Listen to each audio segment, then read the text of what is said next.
as well. It's very busy, kind of, running things on your own. There's things probably never turn off. If you're like me, it's kind of like you're up late at night, like, oh, what do I need to do? Or, oh, I should have posted that earlier. Or things are always running through your mind. So how do you kind of really take a minute and, decide what's important to you, and how do you create that kind of work-life balance?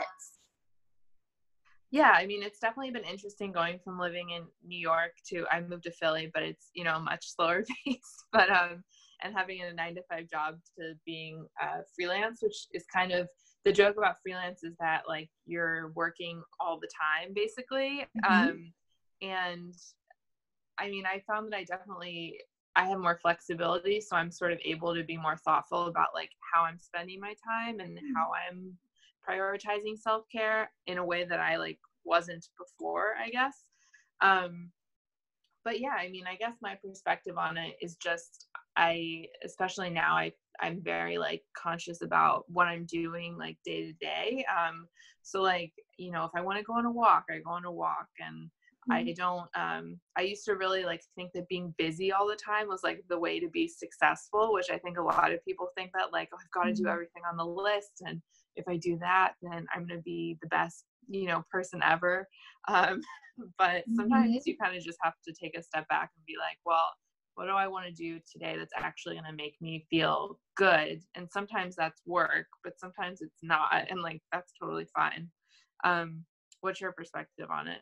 Yeah, no, that's a really great way that that's put, because I feel that that is kind of imposed on you. Like you, especially running a company, people look to you, always just kind of creating and kind of being, I mean, you're the face of your brand, and you have to always kind of just, it's everywhere. It doesn't turn off.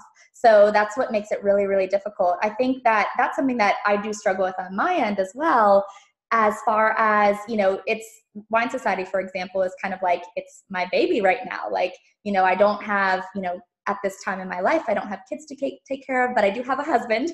And sometimes that takes a little self-care. So it's hard to kind of like just turn it off, and finding the time to really make that time for yourself, I think, is the biggest challenge, I think. But I will say today, I made time in my schedule and scheduled, I have one of those Peloton bikes. So I made time, even for 20 minutes. Took 20 minutes. Those seem awesome. They are, I've only been on it 3 times, and I've had it since Christmas. So that gives you an idea of how I need to improve. Well, you're busy. But it's great. But 20 minutes, a quick time. And then now I feel refreshed and energized, and it really helps with the day. For another example, on Saturday, I was kind of just took a little time out and was just did a little bit of work, but I didn't do anything that actually like would make me feel better about myself. And I just felt sluggish the entire day. And, I was just ready for bed by like 8:00. So I think it helps to give that positive energy. What do you think, if you were to define self-care, what does it mean to you? I mean, I think I've defined self-care in many different ways over the years, but I think now I would define it as just being able to like basically every day have an honest conversation with yourself about what you need out of the day. And I think that it's not an all or nothing thing, which is how I used to very much feel about it. Be like, if I don't exercise every day this week, then I failed. Or if I don't cook dinner every single day this week, then I failed. But now it's kind of like, I just take it day by day. And I feel like that's a much healthier, manageable way to care for yourself, where you don't get to an end of a week and feel like you failed if you haven't like checked every self-care box. Because that's not the point. Yeah. How about you? Yeah, I feel the same too, where, it has to be manageable in a way. And one thing that I try to do is like time block certain areas for it. And sometimes that works and sometimes it doesn't. Today it worked. But just being mindful of it and like putting it in, just like it is as important as a meeting. Like if you're not feeling confident about yourself, or if you feel a little, sluggish that day, and that even if you go out for a walk, or you're out with your dog, or you take a time to, if you're into meditation, like take that 5 minutes in the morning before you jump on all your business calls, just knowing that will help set you up for a better, more productive day. So I think it's just taking the time and realizing that you're as important as every other meeting that you have kind of going on that day, and taking that time out for yourself will help you to be better in those following meetings. So yes, just blocking for that time. Yeah, definitely. How do you feel, how would you describe like the importance of self-care to other people that maybe don't know what it means or haven't really thought about it before? And like, what does self-care mean in general? Does it have to mean, washing your face every night before you go to bed and not slipping with your makeup? Or does it mean eating healthy? Or does it mean, is it all those collaborative things? Or is it kind of something that people just take on for themselves and see what they need? Yeah, I mean, I think it definitely, there's this quote that, or maybe it's an article, I don't know, but it went viral, and it was basically like, self-care isn't like taking baths and chocolate cake or something. And like, I understood the point of the article, but I also think like maybe that's what it is for some people, and that's totally fine. Like, I think that, we're already in this society where everyone is so judged by like how much they work, how much they don't work, how much they exercise, how much they don't exercise, how much they, eat out, how much they don't. And I'm just like, I think it's basically about, what I said, like being honest with yourself. I think that people know like, okay, well, am I not going on a walk today because I don't feel like it, or I don't need it, or am I just completely ignoring what my body does need? I mean, I think it's just getting to a place where you can be honest with yourself, and not beat yourself up for not doing something, I guess. Well, yeah. How do you stay positive with all that kind of, judgment around it? Like, people are like, oh my gosh, you should eat this every day, or you should take time for family more, or you should, just things that people are judgmental about, because it's something that I think everyone experiences, and it's kind of just this, there's not a set routine for anything. So how do you stay positive with all the judgment and ignore kind of that, that judgment around things and around self-judgment? Yeah, I mean, I think it's just, basically just taking time with yourself and understanding how you work. And I think all of us kind of know, like, when we're doing something for the right reasons or the wrong reasons. I think, like, in our gut, we kind of get a sense of like, oh, like I'm making myself work out every day this week, or I just keep using that example because it's a common one people use. But but yeah, I don't know. I feel like I kind of lost track of the answer there. No, you're fine. But yeah, I think I guess, when you're doing something for the right reasons or not, and when then it's easier to tune out other people. I mean, everyone's gonna have their way of things working, and people kind of naturally think, oh, this is the right way. But as long as you feel good and whether you do or not, then that's all that matters. Yeah. I think too, I guess an example on my end too is sort of like, I know that I've experienced, like with my husband, for example, like it's almost like, hey, make time for me. And like, you can't be working all the time because it's not good for yourself. So there's like kind of almost like another way that judgment can happen, to where you're like too absorbed in your work. And it's almost like the opposite effect when people recognize that you don't take enough time for your self-care. And then it kind of, people see that too. It's great that they kind of mention it. Sometimes you take that as like, wait, I've got a business to run, and what do you mean I don't have time for myself? And kind of just, stepping back and taking in that, comments that people might make and using them in a positive way, versus letting it kind of affect you negatively. So in that instance too, like a quick little, another example, that, yeah, I definitely was floundering and not taking care of myself for about a year. Like, I had dry skin and tired eyes and all that stuff. And it was actually this company, it's called Sunday Forever. And they inquired to ask, to write like how I Sunday. And I was like, what do you mean? Sunday's just like any other day of the week.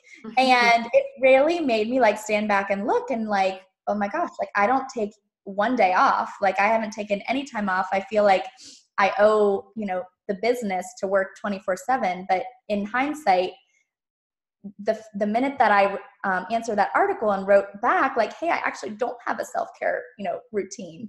It helped me like get back on track and realize what's really important. So it's kind of like sometimes that hard love is just like what really kind of gets you into things. Which is tough. What about, what is your like actual self-care routine? Like just describe to us like what you do on a typical day as far as your self-care routine. Yeah, well, I try to, these are all things that I've really started to implement now that I'm working from home. It was very difficult for me to do them in New York, which is why it was maybe not the happiest ever. But for me, I think it's mostly just like cooking for myself when I can,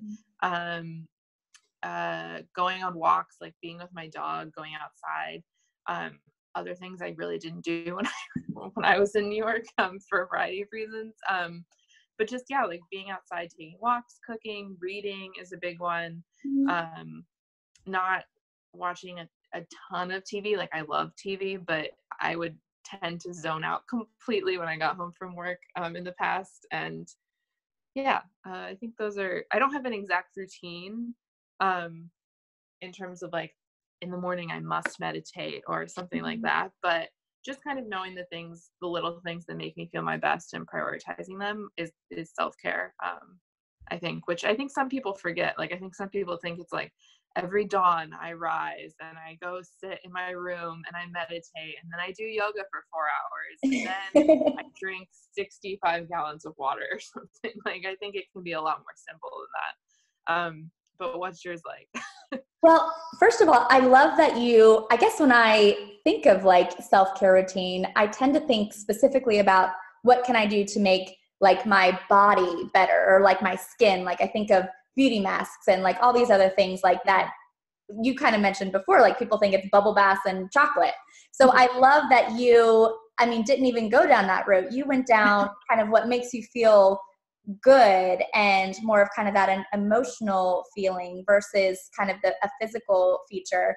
So I really, really love that. And it kind of resonates too, like I kind of was reading about you and, you're more about like real life and self-love. And it penetrates deeper than things that can be fixed with a face mask. So face masks are great too. Yes, but I love that answer. I think that relating back to things that what I feel like self-care is and the self-care routine, I've gotten into I love scents and I love kind of just feeling like lighting a candle in the morning. So I'll come down after breakfast, or sorry, not after breakfast. I'll come down in the morning. Too early. Come down in the morning, feed my little dog, set up pot of coffee, need my coffee in the morning, light a candle, and then I have a comfy chair that I set usually in front of the window, and I'll either do kind of like either a little creative time or maybe I take that time to kind of just get my agenda set for the day and my calendar, and that's where I should input a time block for either fitness or a walk or making dinner or something, whatever it might be. So, I think that's kind of what I lean to. And then at night, I have I love aromatherapy and just things tend to be like a high energy person. So I'm always like always crazy. So anything I can do to kind of like calm myself, and then just kind of reset my mind. And then I think going into, getting back into, I love running. I love being outside. So same thing, like outdoors is just amazing what it can do for self-care, and just stepping outside and feeling the sun shining on your face can do wonders, even if it's for just like 5 minutes. So I'm with you as far as totally agree. taking things that are more not the typical beauty centric things, but more things that are actually viewed towards internal and making your mind very happy as well. Yeah. So I think the last question I have for you, and then I think we might open it up really quickly to some questions, is what do you think, as far as some tips, what are your biggest tips that you would kind of give our audience as far as establishing a great self-care routine, whether that means, again, beauty or, internally?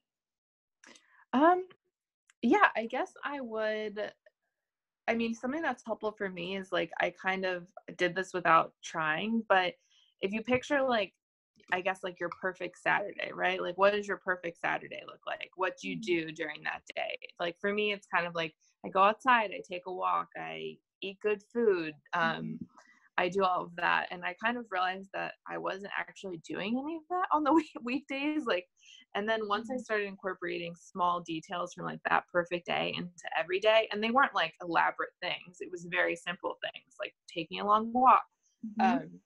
I found that like that kind of made the easiest, like perfect self-care routine. So I would encourage anyone to do that as like a starting point. I love that. Very great. I think, yes, on my end, I feel that I think kind of the same, like starting small. You need another glass of wine, girl. I know. I don't have much left. I love it. The technical issues really just have me going through it. Totally.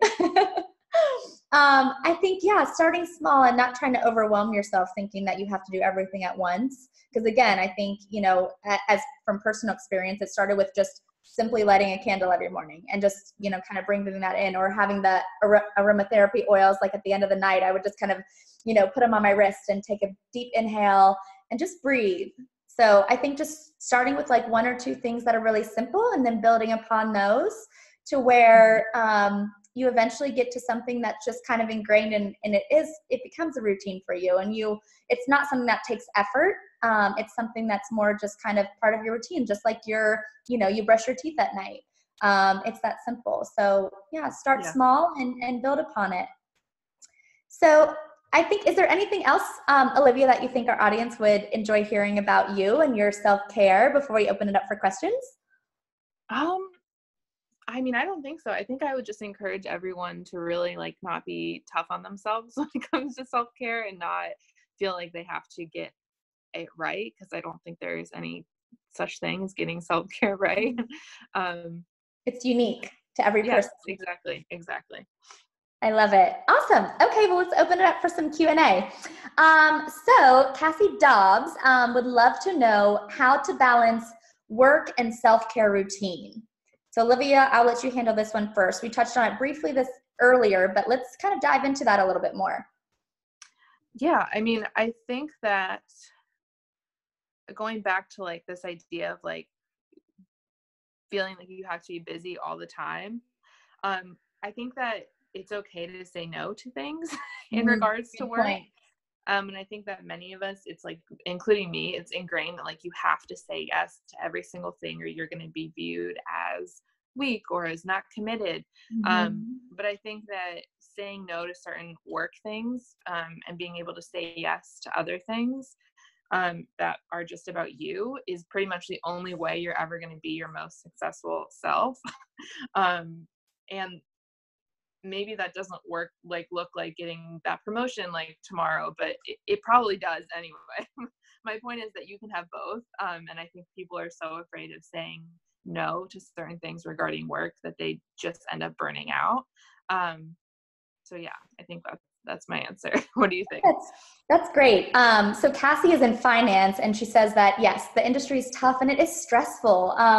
So it's hard to kind of learn to say no, but I think that's a really great tip, especially for Cassie, just learning to say no. And, you know, it is kind of, you know, it doesn't turn off as well. And it's a high intensity job, and just taking that time, whether or not, you know, it's 5 minutes where you're at your desk before anyone comes in, close your eyes, take a deep breath for the day, and just finding those little moments. Like maybe it's not a 20-minute block, maybe it's a 5-minute block, and you can kind of start from there and kind of, you know, grow upon that. So kind of starting small, and then just making sure that I think advice for me is, as kind of mentioned earlier, is just make sure you block in those moments for yourself. Like block it in and keep it as important as another meeting, because that's going to help you get through your busy day and it'll make it more enjoyable. Absolutely. Let's see, another question. Okay, let's see. So Emily wants to know, or M wants to know, if there's any specific self-care products that you love. Olivia, I'll let you take this one first. Okay, well, one thing I've been using lately that I don't know the exact name of it, but it's like a facial roller thing. Yes, like the jade Um, roller or the rose quartz roller.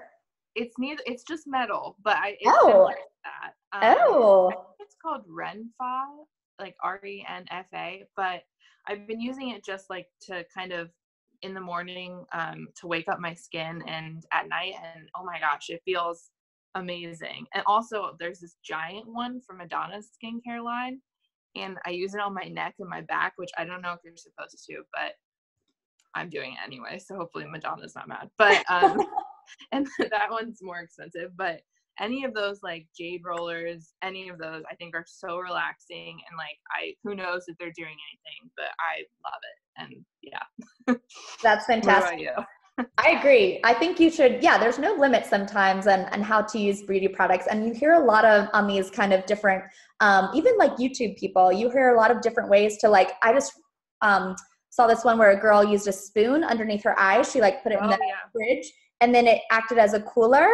Mm-hmm. Like 5 minutes, you hold it under your eyeballs. You don't need any crazy beauty products or anything. So I've used that once before, right before going on kind of an interview thing, because I tend Yeah. to always like have bags, and so that's probably my hardest thing. So my suggestion is of things that I love, definitely kind of like an eye depuffing and brightening. I wish I knew the name. It's in an orange little container. I got it from Sephora and it has a little tree on it, but I don't know the actual Oh, brand. is it Orange Origins?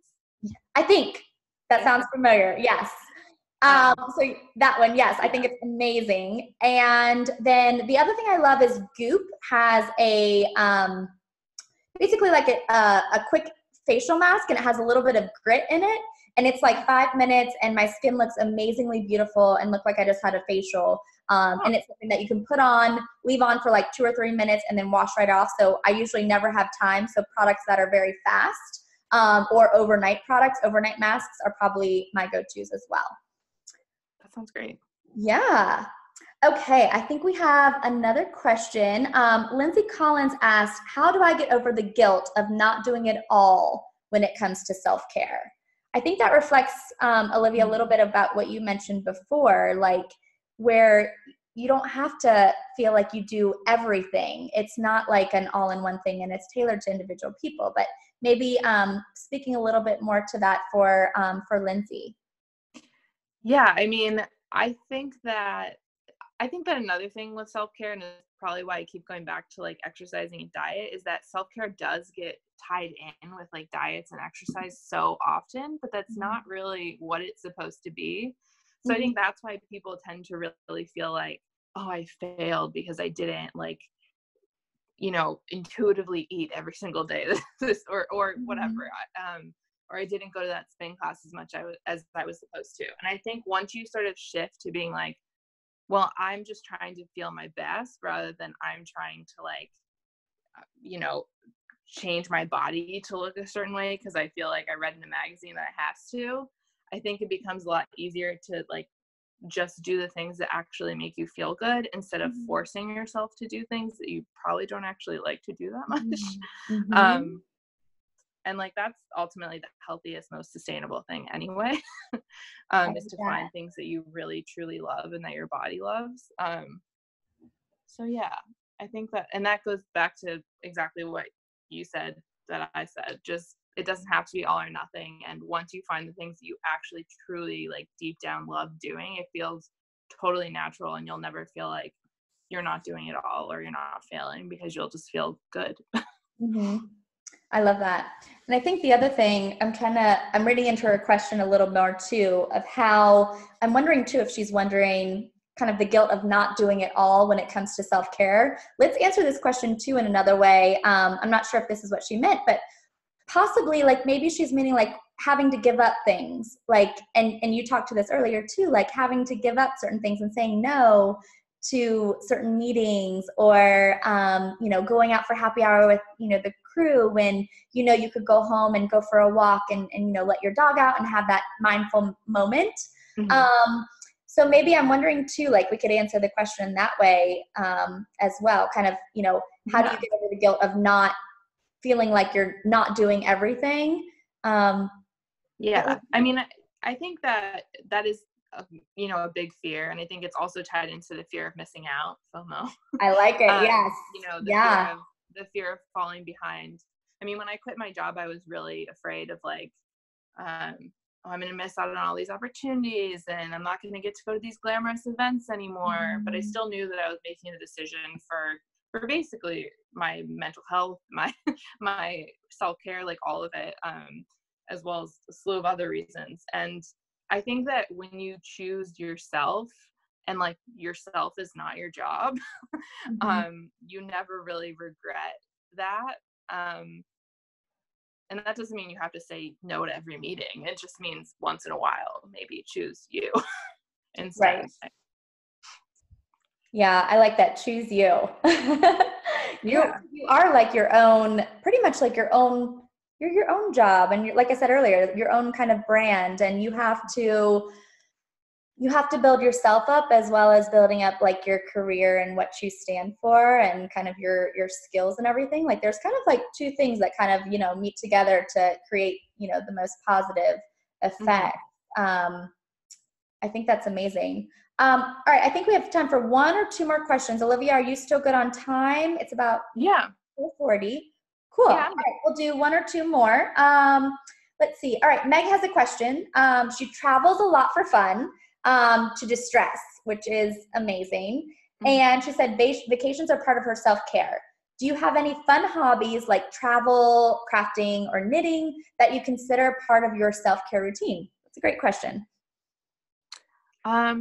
Well, for me, I love reading. And I always feel like when I'm regularly reading a book, I feel much better about everything. I don't know why. It's just really calming. Yeah, and I love trying new restaurants and cooking, both of those, walking, spinning when I can make myself go. But yeah, and I also love travel. But what about you? What are some things? Yeah, I think I'm in line with Meg as well. I love traveling, but to spin it, like I love traveling to places where I'm learning about the culture more. To give an example, and this has been, from since I can remember, my honeymoon with my husband. So this is back in 2007. Give you a little idea of how long I've been married. We went to Acapulco, and my dad set us up in this amazing. We never planned it, and I'm like, I don't know, we'll figure something out. So we planned this resort, and we get there, and it's like I see a Walmart, and I see a strip mall, and I see like all these things, and I'm like, wait a minute, we're in Mexico.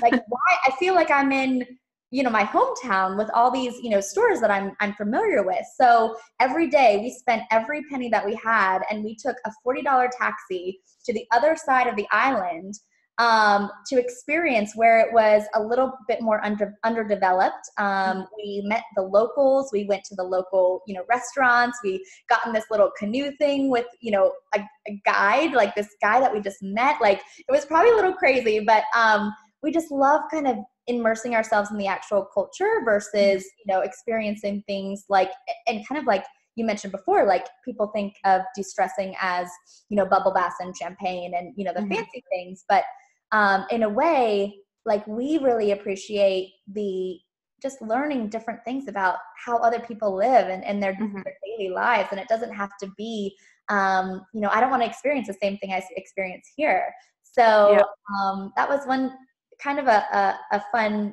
kind of note that, it different ways to kind of distress. I think other things that I do, what else? I had another thought that I had that I do as well. Other hobbies. I'm with you. I kind of cook. I love to cook. And it kind of distresses me. It's kind of like meditating and relaxing in a way. And then my previous company, I'm an artist.